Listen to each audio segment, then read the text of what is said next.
창세기 18장 1절에서 15절까지 말씀입니다. 여호와께서 마므레의 상수리 나무들이 있는 곳에서 아브라함에게 나타나시니라.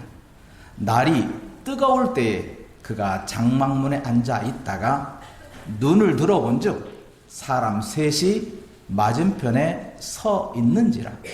그가 그들을 보자 곧 장막문에서 달려나가 영접하며 몸을 땅에 굽혀 이르되 내 주여 내가 주께 은혜를 입었사오면 원하건대 종을 떠나 지나가지 마시옵고 물을 조금 가져오게 하사 당신들의 발을 씻기시고 나무 아래에서 쉬소서. 내가 떡을 조금 가져오리니 당신들의 마음을 상쾌하게 하신 후에 지나가소서. 당신들이 종에게 오셨음이니이다. 그들이 이르되 내 말대로 그리하라. 아브라함이 급히 장막으로 가서 사라에게 이르되 속히 구운 가루 세 스아를 가져다가 반죽하여 떡을 만들라 하고 아브라함이 또 가축대 있는 곳으로 달려가서 기름지고 좋은 송아지를 잡아 하인에게 주니 그가 급히 요리한지라. 아브라함이 엉긴 젖과 우유와 하인이 요리한 송아지를 가져다가 그들 앞에 차려놓고 나무 아래에 모셔 섬에 그들이 먹으니라. 9절부터는 같이 읽어볼까요? 그들이 아브라함에게 이르되 내 아내 사라가 어디 있느냐? 대답하되 장막에 있나이다. 그가 이르시되 내년 이맘때 내가 반드시 내게로 돌아오리니 내 아내 사라에게 아들이 있으리라 하시니 사라가 그 뒤 장막문에서 들었더라. 아브람과 사라는 나이가 많아 늙었고 사라에게는 여성의 생리가 끊어졌는지라. 사라가 속으로 웃고 이르되 내가 노쇠하였고 내 주인도 늙었으니 내게 무슨 즐거움이 있으리요. 여호와께서 아브라함에게 이르시되 사라가 왜 웃으며 이르기를 내가 늙었거늘 어떻게 아들을 낳으리요 하느냐. 여호와께 능하지 못한 일이 있겠느냐. 기한이 이를 때에 내가 내게로 돌아오리니 사라에게 아들이 있으리라. 사라가 두려워서 부인하여 이르되 내가 웃지 아니하였나이다. 아니라 내가 졌느니라. 아멘. 은혜를 잊지 말고 기억하라고 하십니다. 어제나 오늘이나 영원토록 우리에게 동일한 은혜를 주십니다. 오늘은 그 은혜의 측면에 나그네를 영접하여서 그 영접이 얼마나 큰 은혜였던가 생각해 보려고 합니다. 오늘 본문에서 마므레 상수리 나무가 등장을 합니다. 이 마므레는 지명 이름이고 또 사람 이름이기도 합니다. 상수리 나무는 식물의 이름이고요. 근데 마므레에 있는 상수리 나무에 하나님을 위한 제단이 세워졌어요. 이 마므레 상수리 나무에 제단을 쌓은 자가 바로 아브라함입니다. 근데 그 여호와를 위한 제단이 자기의 장막이 되어버렸어요. 13장에서 분명히 이렇게 말합니다. 이에 아브라함이 장막을 옮겨 헤브론에 있는 마므레 상수리 숲풀에 이르러 거주하며 거기서 여호와를 위하여 제단을 분명 마므레 상수리 숲풀에서 하나님을 위한 제단이 쌓였던 곳인데 그런데 오늘 17, 18장에 와서는 그게 장막이 되어버렸어요. 마치 하나님이 여기 계시오니 내가 여기에다가 여호와의 제단을 쌓겠습니다. 하나님이 머물었던 곳, 하나님이 나타났던 임재의 장소에 하나님을 위한 제단을 쌓았고 그곳에 아브라함의 장막이 있는 겁니다. 근데 그 마므레 상수리에서 너무 햇볕이 뜨거워서 낮에 뜨거워서 장막에 앉아 있었는데 눈을 들어봤어요. 그랬더니 사람 셋이 보이는 거예요. 건너편에서 뭐 지금처럼 뭐 길이 나 있어서 저쪽 편으로 있고 이쪽 편으로 있고 그런 게 아닙니다. 숲풀이니까 건너편이라 하는 것은 뭐 어떤 장애물이 있고 그 장애물 너머에 있다는 거예요. 그 장애물이 숲일 수도 있고 어떤 돌일 수도 있고 어떤 나무일 수도 있고 뭐 돌길일 수도 있고, 하여간 아브라함이 앉아있던 그곳에서 쳐다보니까 보이는 곳이에요. 근데 그게 맞은편이에요. 서로 마주보고 있다는 뜻이죠. 사람 셋을 발견하자마자 아브라함은 달려갑니다. 그리고 몸을 땅에 굽힙니다. 엎드려 절하는 겁니다. 그게 예배입니다. 오늘날로 말하면 예배를 순수한 한국말로 풀면 엎드려 절한다는 뜻입니다. 아브라함이 그 사람들 찾아가서 굽히면서 말하기를, 내가 주께 입어 싸우면 원하건대 종을 떠나 지나가지 마옵소서. 그럼 맞은편에 있던 세 사람은 아브라함에게 오려는 의도가 있었다 없었다? 없었다는 거예요.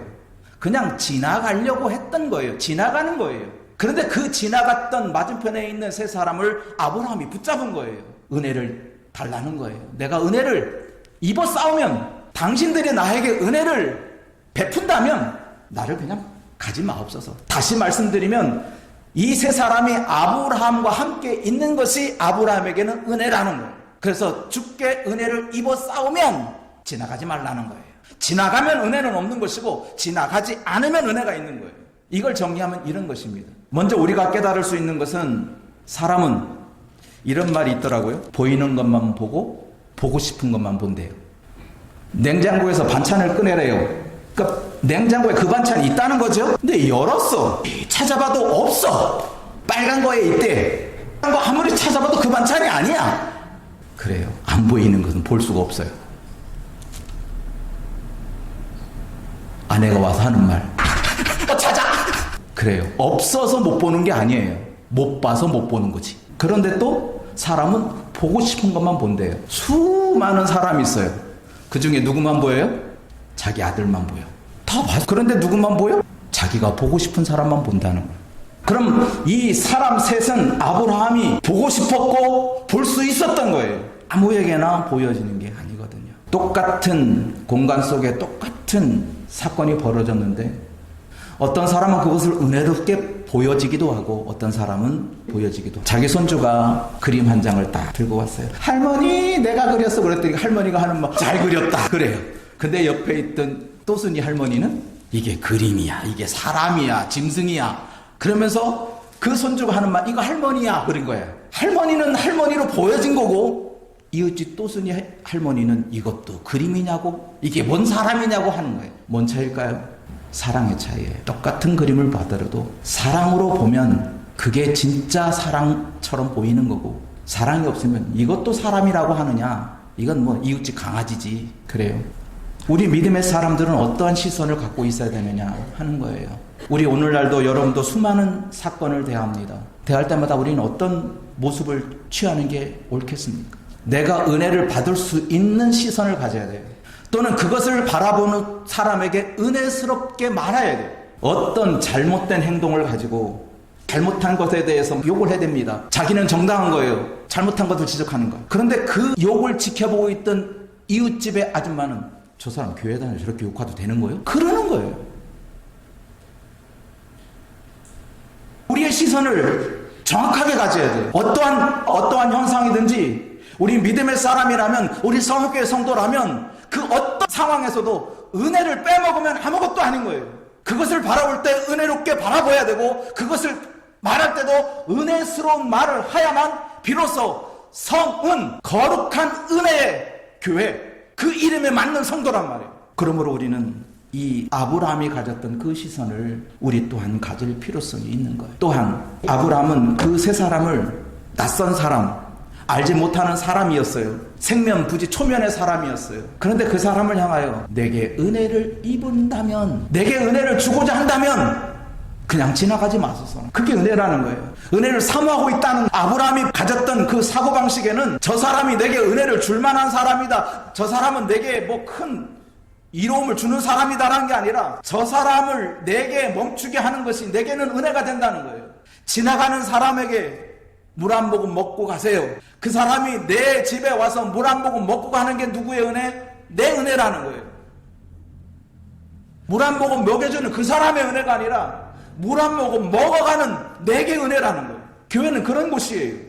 이웃 사람에게 은혜를 빼앗는 자가 아니라 교회가 그 사람에게 은혜를 주는 자로 되는 거예요. 그런 분이 교회 와서 냉수 먹고 시원하게 쉬고 교회의 은혜, 하나님은 그런 은혜를, 그래서 주께서 은혜를 베풀어 주신다면 그냥 떠나 지나가지 마옵소서라고 했더니 앉았어요. 은혜를 베풀었어요. 그래서 뭐를 했죠? 당신들은 뜨거운 햇볕인데 그 햇볕 가운데 있지 말고 지금 마물의 상수리 나무 그늘에서 뭐 하소서? 쉬세요. 쉬고 있으면 무슨 일이 벌어지냐? 아브라함이 그를 위해서 이렇게 말하는 거예요. 물을 조금 가져오게 하사 당신들의 발을 씻으시고 나무 아래서 쉬고 계십시오. 발을 씻는다는 것이 얼마나 상쾌한 일인지, 손을 씻는 것도 상쾌한 일인데 발을 씻으면, 여러분 오늘 가서 한번 발을 한번 씻어보세요. 얼마나 상큼한지, 얼마나 깨끗한지. 더군다나 낮이 뜨거울 때까지 그 사람들은 맞은편에서 어느 곳에 왔는지는 모르지만 그곳에 있었던 거예요. 뜨거운 햇볕에. 그런 사람을 불러다가 발을 씻기시고 그늘에서 쉬라고 했더니 그들이 쉰 거예요. 그리고 말합니다. 내가 떡을 조금, 여러분들이 한번 생각해 보세요. 조금 가져오겠습니다.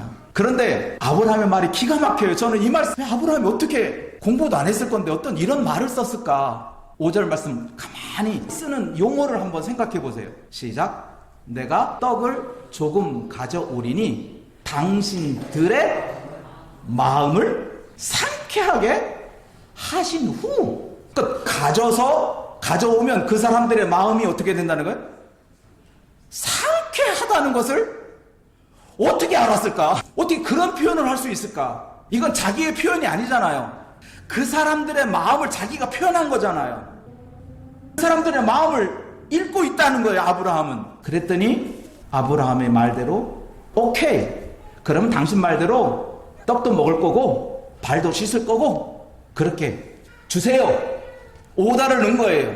그래서 이렇게 하는 거예요. 떡을 만드는데 분명히 떡을 얼만큼 갖고 온다고 그랬어요? 조금 갖고 온다고 그랬어요?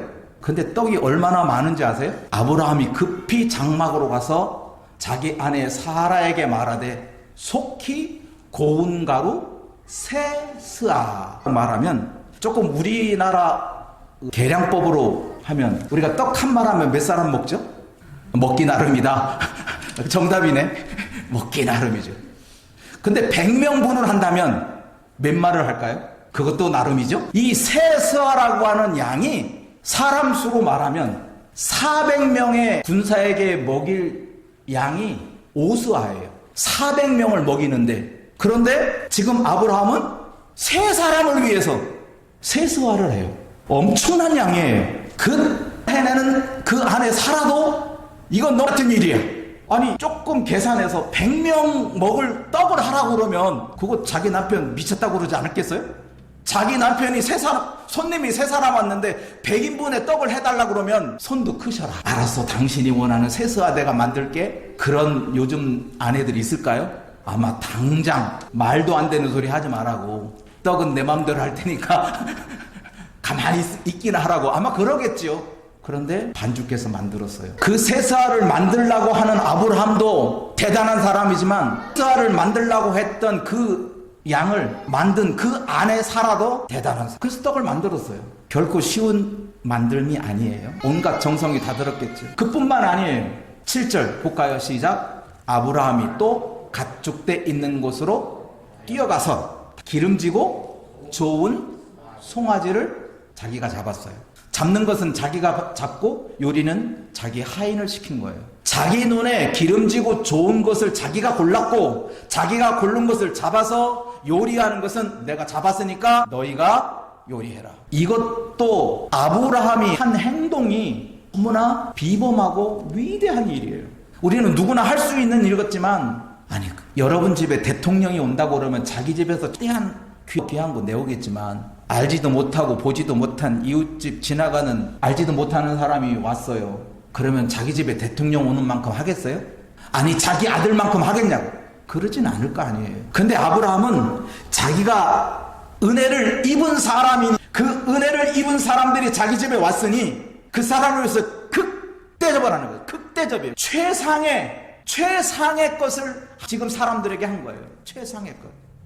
그래서 그들이 떡도 먹고 송아지 요리도 먹고, 엉긴 젖, 오늘날은 치즈에 치즈도 먹고, 우유도 먹고, 그때 다 먹은 거예요. 이게 아브라함의 대접이에요. 아브라함은 자기의 지나가려는 사람을 멈추게 하고 그 사람들로 하여금 은혜를 입고 그 사람들에게 자기에게 있는 모든 최상의 최정성을 다하여서 그 사람을 대접했던 것이, 이렇게 아브라함이 할 수 있었던 및 배경이 있어요. 아브라함은 자기 고향 친척 아버집을 떠났지요. 갈 바를 알지 못하고 여기저기 떠다니고 있던 신세예요. 자기의 여정이 그랬어요. 오라는 곳은 없지만 가는 거예요. 그걸 우리는 나그네라고 하는 표현을 해요. 아브라함은 지금까지 마물의 상술이 나오기까지 똑같이 그는 집 없이 가는 곳 없이 그저 떠다니는 하늘의 구름처럼 다녔던 사람이에요. 근데 맞은편의 사람이 또 그런 사람을 그냥 보낼 수가 없었던 거예요. 왜? 자기 처지와 같았으니까. 이걸 한자로 동병나옵니다. 우리 가운데 아빠 그때 그분한테 제가 위로한다고, 참으세요, 힘들지요, 고생스럽지요, 인내하세요. 저한테 그분이 하신 말이에요. 아빠 본 사람은 몰라. 하나도 본 사람. 내 말이 아무리 위로의 말을 하고 해도 위로가 안 되는 거야. 그래서 그분한테 똑같은 병에 걸린 사람이 유튜브를 통해서 말하는 것을 제가 보냈어요. 이 사람 말씀 들어봐. 근데 비로소 그분이 위로가 된다고 그래. 저 사람의 말은 내가 위로가 돼. 저 사람 아프니까. 목사님 안 아프죠? 안 아픈 사람의 말은 위로가 안 된대. 아브라함은 나그네의 신세를 알았으니, 나그네의 처지를 너무나 잘 알고 자기가 뼈저리게 지금 살고 있으니, 그런 사람을 극대접해서 조금이라도 더한 것을 주고 조금이라도 더 살찐 것을 먹이고 떠나보게 하는, 그게 아브라함의 마음이었어요. 아브라함의 마음은 그저 잠시 그냥 허스게 지나가는 사람이니까 적당히 보내는 게 아니에요. 자기가 나그네로 있던 생활을 생각하면서 가장 자기가 할 수 있었던 최상의 것을 하는 거예요. 그게 아브라함이고 그게 은혜를 받은 자의 마음이거든요. 왜? 아브라함은 나그네였으니까. 본인이 나그네였다는 사실을 자각하고 있으니까 그는이 지나가는 사람을 보낼 수가 없었던 거예요. 우리가 여기서 이제 귀남아 내용이 있습니다. 그 사람들이 아브라함에게 말합니다. 당신 아내 어디 있어? 그들이 장막에 있대요. 내년 이맘때쯤이면 당신 아내에게 아들이 있을 거야. 그랬더니 이렇게 하는 거예요. 아브라함과 사라는 나이가 많아 늙었어요. 그리고 아내 사라는 여성의 생리가 끊어졌어요. 이 말은 아기 주머니가 없다는 거예요. 아기를 가지려면 아기 주머니가 있어야 되는데 아기 주머니가 생기질 않는데 이맘때 아들을 낳는다고? 그래서 웃었어. 사람 제대로 모르는구만. 내가 지금 아기 주머니를 못 갖고 있는 걸 저 사람들은 몰라. 그러니까 저런 말 하는 거야 하고 웃었어요.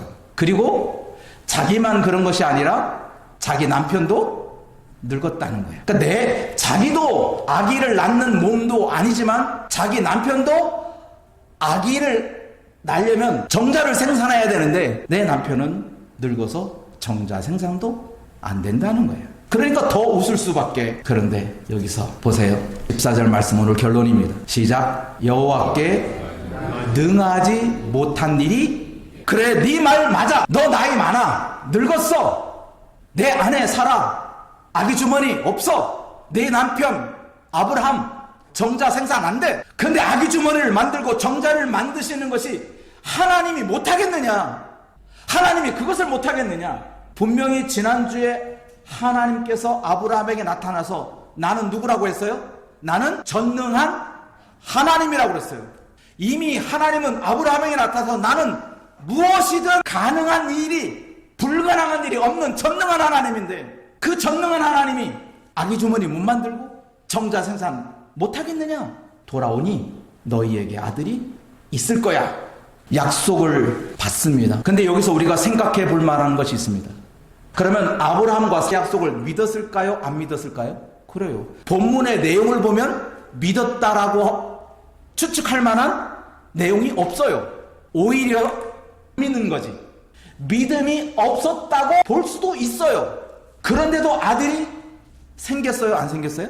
생겼어요. 이게 은혜라는 거예요. 만일에 믿음대로 되었다면 아브라함에게는 아들이 생길 수가 왜? 믿지를 않으는데 나 나이들 많아. 내 아내는 아기 주머니에 가질 수가 없어요. 그런데도 하나님은 아들을 주셨어요. 왜? 하나님은 은혜로우니까. 하나님은 은혜로 모든 일을 감당하시지. 하나님께서 은혜로 주시지. 너의 모든 행위를 바라보고 너의 무슨 어떠한 정성을 바라보고 그런 것은 아니라는 거예요. 아브라함이 자기에게 무엇인가 얻으려고 세 사람을 대접한 게 아닙니다.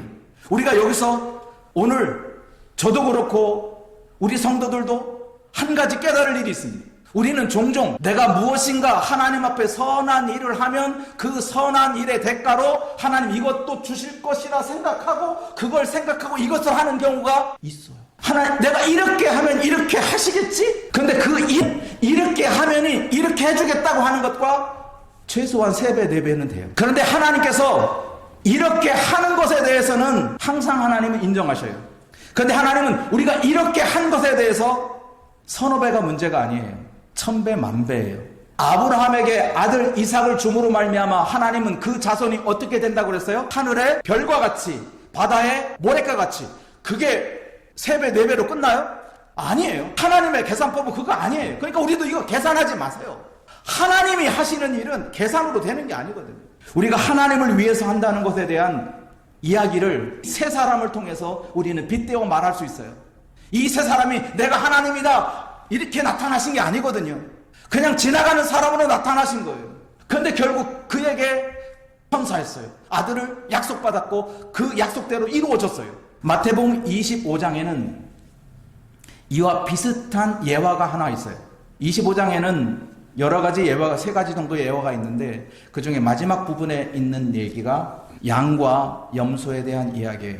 양은 오른편으로 모으고 염소는 왼편에 모읍니다. 그러면서 그들에게 말합니다. 먼저 오른편에 있는 사람에게 양들에게 말합니다. 내가 줄일 때 먹을 것 주었고 목마를 때 너희는 마실 것 주었고 나그네 되었을 때 헐벗었을 때 병들었을 때 옥에 갇혔을 때 너희가 나를 돌보았다. 그랬더니 오른편에 있는 사람이 자기가 생각해 봤더니 그렇게 한 일이 없는 것 같아요. 그래서 그런 일 없는데요. 왼편에 있는 사람에게 똑같이 말합니다. 내가 줄일 때, 목마를 때, 나그네 되었을 때, 헐벗었을 때, 병들었을 때, 옥에 갇혔을 때 너희는 돌아보지 않았다. 왼편에 있는 사람이 생각해, 나 돌아보지 않은 적 없는데? 자기가 뒤돌아봤더니 그렇게 한 일이 없는 거예요. 똑같이 오른편에 있는 사람도 내가 언제 그랬습니까? 사람도 내가 언제 그랬습니까? 그랬더니 예수님의 대답이에요. 시작. 지극히 작은 자 것이 곧 내게 한 것이다. 너는 나를 가지고 나를 위해서 하나님이니까 이렇게 했다. 하나님이니까 그런 게 아니라 여기 지극히 작은 자 하나에게 나그네 같은 사람들에게 나그네를 대접해 주었고 목마른 사람에게 마실 것을 주었고 굶주린 사에게 먹을 것을 주었고 헐벗은 사람에게 옷을 주었고 병들었던 사람에게 병고침을 주었고 옥에 갇힌 사람에게 그게 하나님은 아니에요. 그런데 그렇게 했어요. 그렇게 했더니 그렇게 한 사람은 오른편에 있고 그렇게 하지 않은 사람은 왼편에 놓이게 된 거예요. 우리 신앙의 사람들은 항상 생각해야 됩니다. 무엇을? 시작. 어느 때나 하나님을 본 사람이 없으되 우리가 서로 사랑하면 하나님이 우리 안에 하시고 하나님이 계셔서 하나님이 여기 있으니까 우리 사랑하자가 아니라 우리가 사랑하면 그 안에 누가 있다는 거예요? 하나님이 계신다는 거예요. 하나님이 계시다 그러면 너나 없이 하나님 있으니까 우리 잘 살자 그런데 하나님은 보이지 않거든요. 여기 있다라고 말할 수가 없거든요. 왜? 하나님 볼 수 있는 게 아니니까. 그러니 사랑하면 하나님이 우리 안에 거하는 거예요. 하나님이 계셔서 우리가 사랑하는 게 아니라 우리가 사랑하니 하나님이 그 가운데 있다라는 거예요. 그걸 예수님께서 우리에게 보여주신 거예요. 너희 가운데 있느니라. 하나님의 나라가 어디 있느냐? 너희 가운데 있느니라. 두세 사람이 내 이름 모인 그곳에 내가 있느니라. 내가 있어서 두세 사람이 모이는 게 아니라 두세 사람이 있는 그곳에 내가 가겠다는 거예요. 사랑 있는 곳에 하나님이 계신 거예요. 마지막 요한일서 4장 20절과 22절, 21절 말씀을 보고 정리합니다. 누구든지 하나님을 사랑하노라 하고 그 형제를 미워하면 이는 거짓말하는 자다. 보는 바 그 형제를 사랑하지 아니하는 자는 못하는 바 하나님을 사랑할 수 우리가 이 계명을 주께 받았나니 하나님을 사랑하는 자는 또한 그 형제를 할지니라. 그러므로 아브라함은 사랑으로 이웃을 대접한 거예요. 거기에는 하나님, 내가 지나가는 나그네를 대접하면 이 나그네가 내게 복을 줄 것이고 이 나그네에게 잘하면 하나님 내게 큰 도움이 되겠지요? 하면 창세기 18장 어느 구석을 찾아봐도 그런 문구는 찾아볼 수가 없어요. 그저 우리는 하나님의 사랑을, 하나님의 은혜를 입은 나그네 같은 인생이기 때문에 우리가 나그네를 대접하는 것은 당연한 거야. 그게 내게 은혜야. 그것 때문에 내가 부귀 영화를 누리는 게 아니야. 하나님께서 우리를 사랑하셨는데 그 사랑의 대가를 내가 요거했다고, 이쯤 됐으면, 이거 했으면 우쭐대고 할 게 못 된다는 거예요. 하나님 조건 없이 자기의 독생자를 주셨거든요. 그러므로 우리가 이웃에 대하여 선대하는 것, 영접하는 것은 당연한 것이고, 하나님께서 그 영접하는 자들을 너희가 나를 영접했느니라. 지극히 작은 자 하나에게 한 것이고 내게 한 것이다. 바로 내게 한 거예요. 내게. 그러므로 여러분들, 지극히 작은 우리 성도들을 한 사람 한 사람 보면서 저분이 곧 하나님이다. 저분이 곧 하나님이야. 우리 옆에 사람 쳐다봅시다. 당신이 하나님이십니다. 그 옆에 사람 보면서 하나님처럼 보여야 돼요. 그렇게 그 사람을 대해야 돼요. 그렇게 좋게 하고 정성을 다해야 되고 최선을 다해야 돼요.